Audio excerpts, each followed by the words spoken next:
कहानी घर घर की, कौन बनेगा करोड़पति, कॉफ़ी विद करण और ये सारे सास भी कभी बहू, ये सारे वो सीरियल्स हैं जो आपकी ज़बान पर होंगे, आप सभी जानते होंगे, न सिर्फ सुना होगा इनका नाम बल्कि देखा भी होगा। लेकिन ये सीरियल जिन्होंने आप तक पहुंचाया है, जिन्होंने इसको क्रिएट किया है, आज हम उन शख्सियत से आपको मिलाने वाले हैं। आज हम आपको मिलाने वाले हैं समीर नायर जी से, जिनका मीडिया के क्षेत्र में एक बड़ा एक्सपीरियंस रहा है। एक लंबे समय से, लगभग 3 दशकों से वो मीडिया के क्षेत्र में जुड़े रहे हैं और तमाम ऐसे सीरियल्स और ऐसे कंटेंट आप तक लेकर के आए हैं जो कि बहुत ही हिट और सुपर हिट रहे हैं। सर, आपका स्वागत है। Hello, how are you? Sir, सबसे पहले आप हमें ये बताइए कि इस तरह के आप कंटेंट का आपको आइडिया कहाँ से आता है?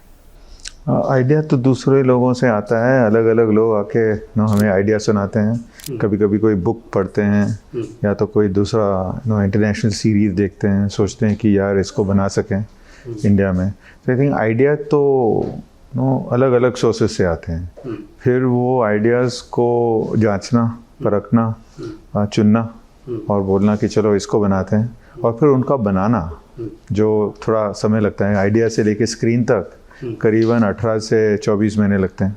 18 से 24 महीने बनाते बनाते, लिखते लिखते, प्रोड्यूस करते। तो वो एक दूसरा प्रोसेस है और फिर फाइनली वो स्क्रीन पे आता है और आप लोग देखते हैं। स्क्रीन पे जो हम लोग देखते हैं मज़े लेकर के, उसके पीछे कितनी मेहनत है? बहुत, काफ़ी कुछ, बहुत लोग, बहुत टाइम, बहुत लिखना, करेक्ट करना, बनाना। मीन्स एक सीरीज़ जो है अभी 10 एपिसोड्स का सीरीज़, वो करीबन 3 पिक्चरों के जैसी है। ऑलमोस्ट 10 घंटे का प्रोग्राम बन जाता है, यानी कि 3 पिक्चर ही बन जाएंगे उसमें। तो उतना टाइम लगता है, उतना एफर्ट लगता है। बट आई ऑलवेज शुरू होता है कहीं से। तो कभी कभी कोई न्यूज़पेपर कटिंग कोई ला के देता है, या कोई बुक बताता है, या कोई बोलता है कि ऐसी एक कहानी है, फिर उसको डेवलप करना, लिखना। और कभी कभार आजकल तो ये भी हो रहा है कि बहुत लोग पूरा आइडिया लिख के आ जाते हैं, तो पूरा डिटेल में लिखते हैं सब कुछ, स्क्रीन प्ले सब कुछ, विच इज़ गुड, बिकॉज फिर उस बेसिस पे हम लोग अप्रूव भी जल्दी कर सकते हैं। तो अलग अलग आइडियाज़ तो सब जगह से आते हैं। तो अभी जैसे पिछले 5 साल की आपकी जो जर्नी रही है, तो आप क्या पाते हैं कि इस पूरी यात्रा में आपने जो सोचा था उसके कितने करीब पहुँचे हैं? काफ़ी करीब पहुँचे हैं।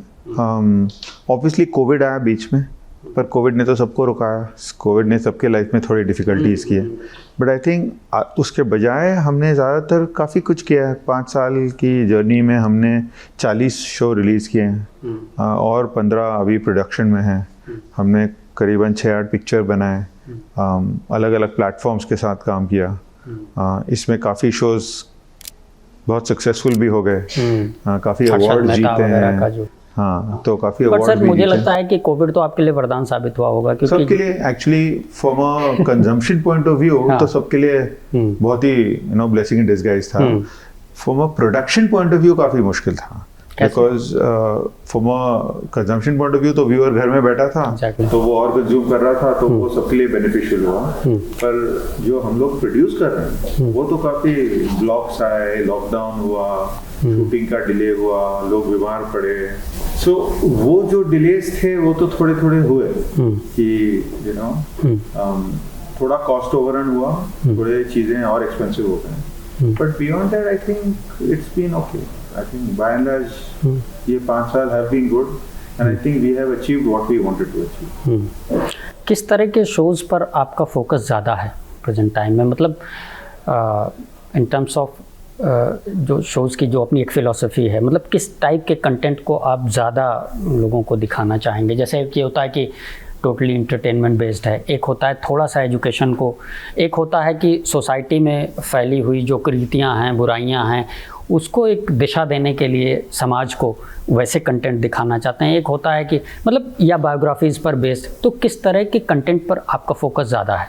आई थिंक हमारा track record so far has been और रहेगा कि हम बहुत वैरायटी करते हैं। तो अगर आप हमारा पूरा लिस्ट देखें तो इसमें हर जो आपने मेंशन किया वो सब हैं। एक्चुअली मेरे पूछने के पीछे का उद्देश्य ही यही था, क्योंकि सारी वैरायटीज़ के हैं। चाहे जैसे सास भी कभी बहू थी, ये अलग वैरायटी का, हर्षद मेहता बिल्कुल अलग है, coffee with Karan is very different, ठीक है, कौन बनेगा करोड़पति इज़ वेरी डिफरेंट। तो फोकस एरिया क्या है? फोकस्ड एरिया है नहीं। हाँ। तो पहले जब वो जमाने में हाँ। कौन बनेगा करोड़पति और सास भी कभी बहू थी की, हाँ। तो की। हाँ। फिर बाद में जब कॉफी विद करण बना तो बना। अभी ये इस तरीके के ड्रामा हर्षद मेहता शो या तो अवरोध या तो रुद्रा बना रहे हैं तो बना रहे हैं। आई थिंक सभी कुछ स्टोरी टेलिंग है, सभी कुछ कहानी है, एंटरटेनमेंट है, और वो अलग अलग टाइम पे अलग अलग चीज़ें करते हैं। अभी फ़िलहाल हम लोग जो बना रहे हैं वो इस तरीके का प्रीमियम ड्रामा सीरीज़ बना रहे हैं, अलग अलग जॉनर्स, अलग अलग स्टाइल के।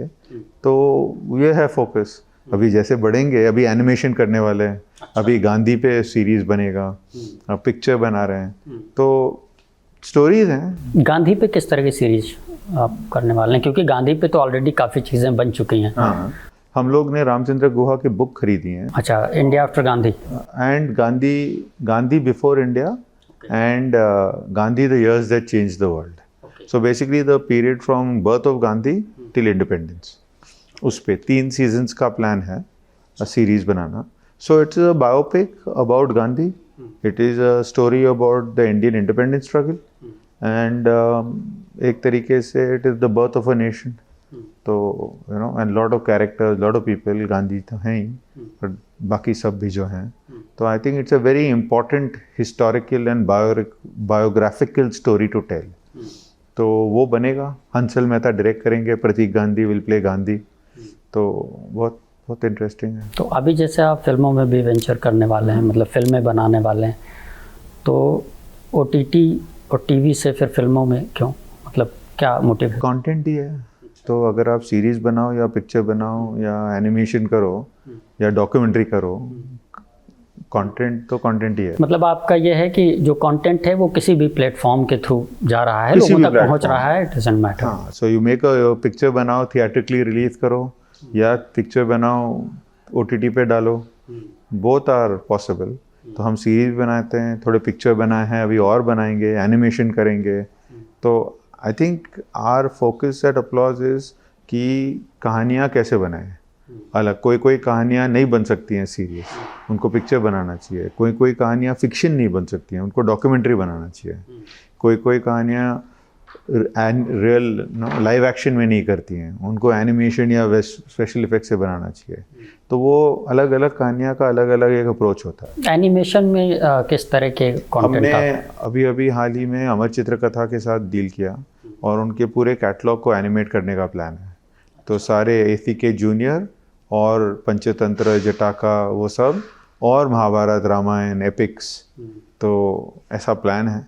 मतलब मेनली बच्चों के लिए ये? आई थिंक एपिक्स जो हैं वो थोड़ा और बिगर ऑडियंस के लिए होंगे और मोर इंटरनेशनल ऑडियंस के लिए होंगे। पंचतंत्र और जटाका और ACK जूनियर बच्चों के लिए होंगे। आपको लगता है कि जो बड़े लोग हैं वो एनिमेशन पसंद करते हैं? एक्चुअली बड़े लोग का एनिमेशन ऐसा नहीं है, it is I think it's an opportunity कि स्पेशली महाभारत को एक इंटरनेशनल ऑडियंस को प्रेजेंट करने के लिए। अभी स्ट्रीमर्स OTT भी आ गए हैं, they have got big global audiences. अगर हम, तो प्लान ये है ऐसा कि हम महाभारत को ऐसे बनाएं कि it is made on the same lines of how international animation is done, of that quality, of that standard, and then presented actually to an international audience rather than just an Indian audience. Okay, why? Because I think it is important for how we consume Greek mythology, or how we consume Egyptian mythology, or how we consume Nordic mythology. I think the world can consume Indian mythology, provided it is presented in a manner that is on an international scale. So that is our hope and ambition. तो देखो अभी होगा कि नहीं होगा। अच्छा, जैसे OTT है, फिल्में हैं और टीवी है, तीनों प्लेटफॉर्म्स में आपको क्या लगता है कि बेहतर कौन सा है अभी के हिसाब से? मतलब इन टर्म्स ऑफ ऑडियंस आपको क्या लगता है कि ज़्यादा कंजम्पशन आपके उसका कहाँ पर होता है, OTT पर या फिल्मों में? अभी तक तो अगर आज की तारीख में देखें तो अभी भी टीवी नंबर 1 है, because TV is the biggest reach. हम 200 million house holds in India को टीवी पहुंचता है। OTT तो अभी ग्रो हो रहा है, ग्लोबली OTT काफ़ी बड़ा बन गया है। नेटफ्लिक्स, अमेजोन, ये बहुत बड़े प्लेटफॉर्म्स हैं। सिनेमा तो 100 साल से है, सिनेमा हमारे जहन में है। अभी थोड़ा कोविड की वजह से थिएटर्स बंद हो गए, बट अदरवाइज सिनेमा तो है ही। एंड आई थिंक तीनों का अपना जगह है। बिकॉज अलग अलग प्रोग्राम अलग अलग तरीके से अलग अलग मीडियम पे चलते हैं। तो अगर आप टीवी को देखो तो टीवी पे बहुत रियलिटी शोज़ होते हैं, सास बहू शोज़ होते हैं, डेली सोप्स होते हैं। ये सब OTT पे शायद इतना ठीक नहीं चलेंगे, क्योंकि कभी कभी वो फॉर्मेट नहीं चलता है। लाइक टीवी पे आप जब KBC देखो तो एक अलग, अगर सडनली KBC प्लेटफॉर्म पे आए तो आप बिंज वॉच नहीं कर सकते हो, आप 10 एपिसोड KBC के एक साथ नहीं देख सकते हो, आपको एक एक ही देखना चाहिए। फिल्म्स जो हैं, theatrical experience is very different. आप जाओ, फैमिली के साथ जाओ, गर्लफ्रेंड के साथ जाओ, थिएटर में बैठो, पिक्चर देखो, एक आउटिंग के जैसे। OTT बहुत पर्सनल और इंडिविजुअल हो जाता है। टीवी आप फैमिली के साथ देखते हो, OTT आप अकेले देख सकते हो, देखना चाहिए, इसलिए ऐसे और शोज़ बनते हैं। तो आई थिंक ये तीनों अलग अलग टाइप्स ऑफ टेक्नोलॉजीज़ हैं और अलग अलग एक्सपीरियंस है, और उसके वजह से कंटेंट भी अलग अलग थोड़ा हो जाता है। बाकी का तो सेम हो ही जाता है, बिकॉज सीरीज़ जो पिक्चर हैं वो OTT पे भी आती हैं और टीवी पे भी आती हैं, तो वो तो कॉमन हो ही जाता है। So I don't think any one दूसरे से बेहतर है, अलग है। लेकिन आपका कहना ये है कि OTT के थ्रू हम जो है इंडिया के बाहर के जो कंज्यूमर्स हैं उनको ज़्यादा टारगेट कर सकते हैं, क्योंकि OTT ग्लोबल लेवल पर एक बड़ा प्लेटफॉर्म है। और दूसरा है कि जो OTT इंडिया में भी ग्रो होगा, इंडिया में भी बहुत ग्रो होगा, अभी 100 मिलियन हो जाएंगे। पर दो चीज़ होते हैं कि एक तो है कि जो इंडियन कंज्यूमर है OTT से वो इंटरनेशनल कंटेंट देख सकता है, क्योंकि वो आ रहा है, तो यानी कि वो देख सकता है ना, दुनिया खुल जाता है। और जो हमारे जैसे क्रिएटर्स हैं उनके लिए OTT इम्पॉर्टेंट है, क्योंकि फिर हमारा कंटेंट इंडिया में भी दिखेगा और बाहर भी दिखेगा, जो टीवी से नहीं होता था पहले। क्योंकि टीवी पे अगर आप स्टार प्लस पे प्रोग्राम डालो तो स्टार प्लस पे ही आएगा और कोई देख भी नहीं सकता है। तो आई थिंक OTT का वो एडवांटेज है, एंड आई थिंक अभी तो और बढ़ेगा ही। एक पॉडकास्ट जो है, पॉडकास्ट का चलन बहुत बढ़ रहा है आजकल। अभी तो खैर बहुत प्रिमिटिव लेवल पे है, लेकिन जिस तरह मैं देख रहा हूँ, मुझे जो लगता है कि जिस तरीके से ग्रो हो रहा है पॉडकास्ट इवन मीडिया में, कि अब न्यूज़ भी पॉडकास्ट हो रहा है, लोग अपनी कहानियाँ भी सुना रहे हैं, म्यूज़िक भी आप सुनते हैं, सारी चीज़ें हैं। तो क्या इस दिशा में भी आपका काम करने का कुछ प्लान है क्या, कि कंटेंट्स पॉडकास्ट के लिए बनाए जाएँ? हम लोग कर रहे हैं एक्चुअली, हमने थोड़े बनाए हैं और एक दो अभी नए वाले लिख रहे हैं। तो ये है, it's a very good idea, क्योंकि अगर आपको याद है, आप छोटे हैं पर बहुत साल पहले ऑल इंडिया रेडियो पे रेडियो प्रोग्राम्स आते थे। तो उसमें एक ये भी होता था, इंस्पेक्टर विक्रम, हाँ, और ऐसे अलग अलग। तो वो काफ़ी पॉपुलर थे। फिर वो थोड़ा रेडियो प्ले निकल गया और अभी वापस आ रहा है। और अभी पॉडकास्ट में तो अलग अलग चीज़ हो रहे हैं, क्योंकि इंटरव्यूज़ होते हैं, थोड़े डॉक्यूमेंट्रीज होते हैं, थोड़े क्राइम और साइकोलॉजी वाले ऐसे होते हैं, और ऑफ कोर्स फिक्शन। तो वो बहुत इंटरेस्टिंग है, हम भी कोशिश कर रहे हैं। आई थिंक वो एक स्पेशलाइज्ड आर्ट है, बिकॉज पॉडकास्ट यानी कि देयर नो पिक्चर्स, तो purely audio, music, sound effects, BGM से बनता है। तो एक टेक्निक है करने का, हम भी कर रहे हैं। अभी जैसे आपने कहा, मार्केट तो छोटा है, तो अभी है, लेकिन मैं जो मुझे लगता है, मेरा ऐसा अनुमान है कि कमिंग टाइम में, जैसे एक समय में YouTube की भी मार्केट बहुत छोटी थी, कम लोग जानते थे, लेकिन जैसे ही इंटरनेट रिवॉल्यूशन आया और इंटरनेट फ्री हुआ, YouTube इतना ग्रो कर चुका है कि उसके बिना सोचना भी कई बार मुश्किल हो जाता है। सेम थिंग मुझे लगता है कि कमिंग टाइम पॉडकास्ट का इसलिए है क्योंकि आदमी का जो बिजी शेड्यूल है, और मान लीजिए आप ट्रैवल कर रहे हैं, और गोइंग टू द ऑफिस, ठीक है, आपने कान में लगाया, ईयरफोन लगाया और अपना पॉकेट में फ़ोन रखा और लिसनिंग, आंख बंद किया और सुन रहे हैं। वीडियो में भी आपको देखना पड़ेगा, थकान हो सकती है, लेकिन उसमें क्या है, आपने आंख बंद किया और सुन रहे हैं। और जिस तरीके से चीज़ें बढ़ रही हैं, इसलिए मुझे लगता है कि पॉडकास्ट आने वाले समय में ज़्यादा ग्रो होना चाहिए। अभी छोटी मार्केट है, हो सकता है, एंड इनफैक्ट ग्रो होगा। वो होता है ना हर मार्केट के साथ, कि वो वैल्यू क्या है। तो आज अगर आप जाके देखो तो जो पॉडकास्ट बन रहे हैं वो बहुत लो कॉस्ट में बन रहे हैं। तो वो जब लो कॉस्ट में बन रहे हैं, फोन से रिकॉर्ड करके लोग डाल देते हैं। हाँ, तो क्या होता है कि उसमें यूसेज बहुत बढ़ेगा, पर रेवेन्यू शायद नहीं होगा, राइट? बिकॉज बिजनेस भी तो, business is connected to money, right? And then finally एक क्या होता है, जैसे कि आप म्यूजिक सुनते हो, तो वो सुनते हैं, ग्लोबली म्यूजिक सुनते हैं, पर म्यूजिक वीडियो भी बनता है। इंडिया में तो पिक्चर ही बन जाता है, राइट? तो I think again it is all sorts of things. Podcast भी चलेगा, रेडियो भी चलेगा, टीवी भी चलेगा। आज तक लोग पढ़ रहे हैं, सब लोग ने बोला टीवी ओटीटी आने के बाद reading will stop, newspapers will stop, but आज भी आपका आर्टिकल अगर ऑनलाइन भी आया है तो पढ़ना तो पड़ेगा ही ना। बहुत से लोग ऐसे हैं जो PDF कॉपी, सॉफ्ट कॉपी पढ़ने के बजाय किताबों से पढ़ना पसंद करते हैं।